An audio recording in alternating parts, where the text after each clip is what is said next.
Oke, di video kali ini saya ingin memberikan review match untuk pertandingan dari Persebaya Surabaya dengan Persis Solo, di mana kedua tim harus berakhir imbang 1-1, dan hasil ini membuat Persebaya Surabaya belum memperoleh kemenangan ya dalam 7 pertandingan terakhir, sedangkan untuk Persis Solo ini 4 pertandingan tanpa kemenangan. Jadi kalau kita lihat dari starting line up-nya dulu ya, karena ini sangat penting sekali. Di sini Persebaya Surabaya memang nggak terlalu banyak pilihan ya untuk memainkan pemain-pemain inti atau di bangku cadangan, karena nama Song, Reva Adi, Catur ini harus absen. Ya, jadi di sini Persebaya Surabaya dari Coach Uston melakukan sedikit rotasi, di mana Andre dengan Ripal langsung dimainkan sebagai gelandang box to box, lalu Tony dimainkan sebagai gelandang serang, dan di sini ada nama Robson Duarte yang digeser ke kanan. Lalu Tata di sini juga bermain ya di laga debutnya bersama Persebaya.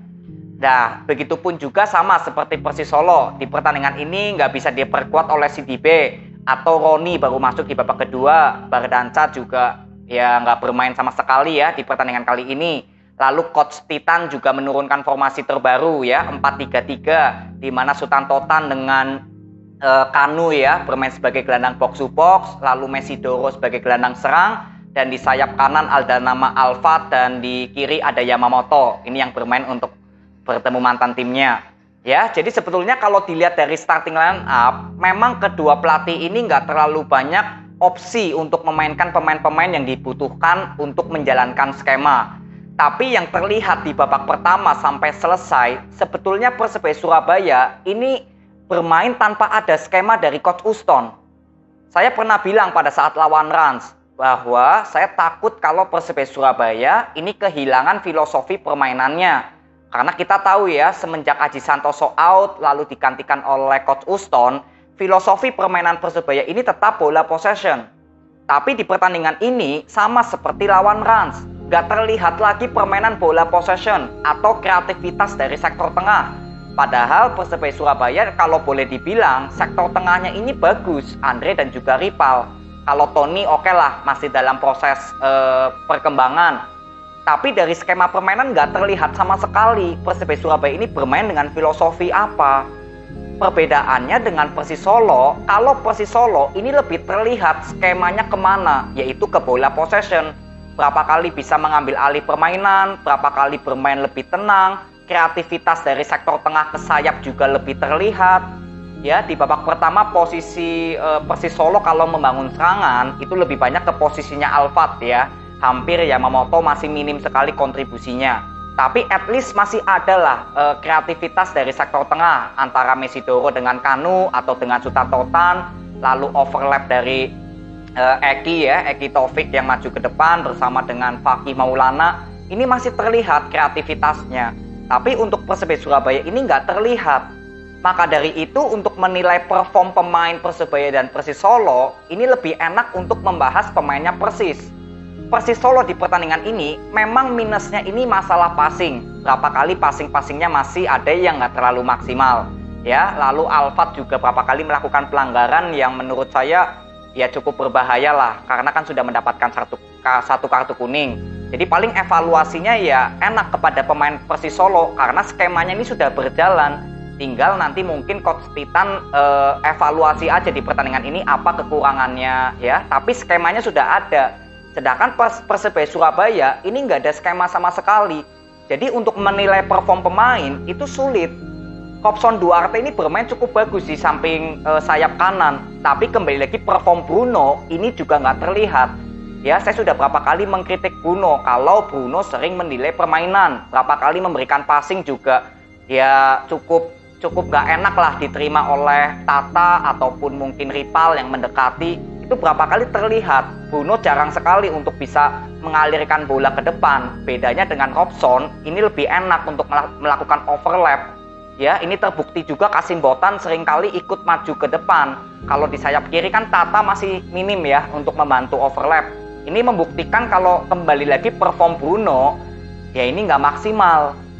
Sebetulnya saya ingin sekali-sekali lihat Persebaya Surabaya ini coba mencadangkan Bruno gitu loh. Saya ingin lihat sektor kiri ya diisi oleh siapalah. Mungkin ada ya Waskito ya, mungkin pemain barunya, atau ya M. Iqbal juga bisa. Saya ingin lihat kalau aliran bola ini tanpa Bruno, skema Persebaya Surabaya jauh lebih baik apa enggak. Ini terbukti juga ya, Bruno selalu menciptakan gol dari skill individunya, bukan dari permainan satu tim. Ya, di babak pertama Persis Solo sudah tertinggal ya dari golnya Paulo Henrique. Itu kalau dilihat dari televisi memang belum masuk ya bolanya. Ya, di sini babak pertama Persebaya Surabaya sudah unggul 1-0. Jadi di babak kedua jelas saya ingin lihat Coach Uston akan melakukan perubahan apa, karena permainan Persebaya Surabaya ini belum aman. Ya, Persis Solo ini sudah terlihat bisa mendominasi pertandingan. Ya, jadi saya ingin lihat Coach Uston ingin mengcounter apa untuk permainan Persis Solo biar nggak bisa berkembang. Nah, ketika masuk di babak kedua, Coach Uston melakukan pergantian pemain. M. Hidayat digantikan oleh Tony. Nah, ini kan sudah jelas ya, kalau Tony sebagai gelandang serang, M. Hidayat sebagai pemain yang naturalnya gelandang bertahan. Nah, dari pergantian pemain ini, ya saya menyimpulkan kalau memang Coach Uston ingin bermain lebih bertahan dan lebih mengandalkan serangan balik. Karena jelas ya, nggak ada gelandang serang yang murni di babak kedua Persebaya Surabaya. Nah, di sini Persis Solo ya saya bilang tinggal konsisten. Ya, dan di sini akhirnya Yamamoto bisa menciptakan gol ya. Itu assist yang cukup bagus dari Eki Taufik. Ini membuktikan ya sektor kanan kembali lagi Persis Solo cukup bagus. Dan ketika kedudukan 1-1, barulah Coach Uston memainkan Wildan Ramdhani. Ya, Wildan Ramdhani menggantikan Andre. Artinya Persebaya Surabaya kembali lagi bermain dengan gelandang serang. Artinya di sini sudah ada kesalahan dari Coach Uston. Karena posisi 1-0 ini belum aman untuk Persebaya. Apalagi di babak pertama Persis Solo ini yang sudah bisa mendominasi. Ya, jadi ini sudah ada kesalahan menurut saya dari pergantian pemainnya Coach Uston. Ya, lalu walaupun Persebaya Surabaya banyak menciptakan peluang ya di babak kedua dari shootnya Paulo Henrique yang kena tiang, lalu Wildan ya kalau nggak salah itu juga shoot kena tiang. Ya, memang Persebaya Surabaya kalau menciptakan peluang itu cukup bagus ketika Wildan masuk. Karena aliran bola dari Wildan itu cukup mempengaruhi sekali loh dari posisinya Henrique dengan Robson. Tapi kalau di Bruno ya memang nggak terlihat. Makanya saya berapa kali mengkritik Bruno kalau harus bisa bermain dengan tim.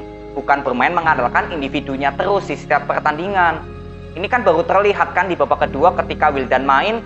Ya, aliran bola dari sayap kanan Persebaya Surabaya itu cukup bagus. Berapa kali aliran bolanya berkembang, ya Kasim Botan juga berapa kali nyaman untuk melakukan overlap. Ini hanya hidup di sayap kanan. Ya, jadi dengan hasil ini menurut saya untuk Persebaya Surabaya ya memang suatu kerugian ya. Karena bermain di kandang sendiri nggak bisa memperoleh poin penuh. Tapi kalau dilihat dari skema permainan, ya ini pertandingan yang menurut saya samalah seperti saat lawan Rans, seperti nggak ada skema permainan dari Coach Uston. Bukan masalah pemainnya nggak banyak pilihan ya, tapi lebih ke skemanya dulu. Karena Persis Solo juga sama, nggak banyak pemain inti yang bisa bermain, tapi skemanya tetap berjalan. Ini loh yang membedakan dari kedua pelatih ya, kalau menurut saya. Walaupun Coach Titan ini baru pertandingan pertama ya, mendampingi Persis Solo, karena Medina rumornya sudah akan dievaluasi. Ya, ini cukup bagus Coach Titan langsung bisa memberikan perubahan untuk permainan Persis Solo ini. Ya, cukup bagus. Ya, jadi kesimpulan saya untuk kedepannya nanti saya masih mengkawal Coach Uston dari skema permainannya dulu ya. Ini yang paling dasar menurut saya untuk Persebaya Surabaya. Barulah nanti kita lihat ke perform pemainnya Persebaya. Yang dibutuhkan Persebaya Surabaya ini apa sebetulnya kekurangannya. Tapi kalau skemanya aja belum terlihat berjalan, ya sulit ya untuk kita menganalisa perform pemainnya Persebaya. Kreativitas di sektor tengah ini nggak ada sama sekali loh yang hidup gitu loh. Ini yang saya sayangkan. Apalagi ketika M. Hidayat bermain kan gelandang bertahan semua nih Persebaya Surabaya 3. Tapi masih belum bisa melakukan bola possession. Artinya kan Persebaya Surabaya harusnya lebih kuat di sektor tengah. Tapi ini juga nggak berjalan. Ya, jadi ini kembali lagi ke evaluasinya Coach Uston. Ya, jadi tetap semangat untuk Persebaya Surabaya. Lalu untuk Persis Solo, saya bilang ini permainannya sudah menunjukkan adanya perkembangan di bawah Coach Titan. Dengan formasi 4-3-3, permainan Persis Solo ini jauh lebih baik daripada di zamannya Medina. Bagaimana bola possession kembali lagi terlihat, pemain juga cukup tenang untuk bermain di atas lapangan. Cuma mungkin kekurangan dari Persis Solo ya masalah passing ya, karena di babak kedua seperti Taufik yang bermain itu ada sedikit blunder-blunder kecil yang berakibat fatal kepada penyerangannya Persebaya. Jadi ini semoga bisa dievaluasi oleh Coach Titan. Lalu ketika Roni digantikan masuk ya, menggantikan Alfat, sebetulnya masih bisa masuk akal karena Alfat sudah terkena kartu kuning. Tapi ya memang perform dari Sananta, Yamamoto juga belum terlalu perform ya di pertandingan ini. Roni juga sebetulnya ada peluang, tapi ya kembali lagi ke masalah finishingnya Roni. Ya, at least yang paling penting Persis Solo dari skema permainan sudah jauh lebih baik dulu.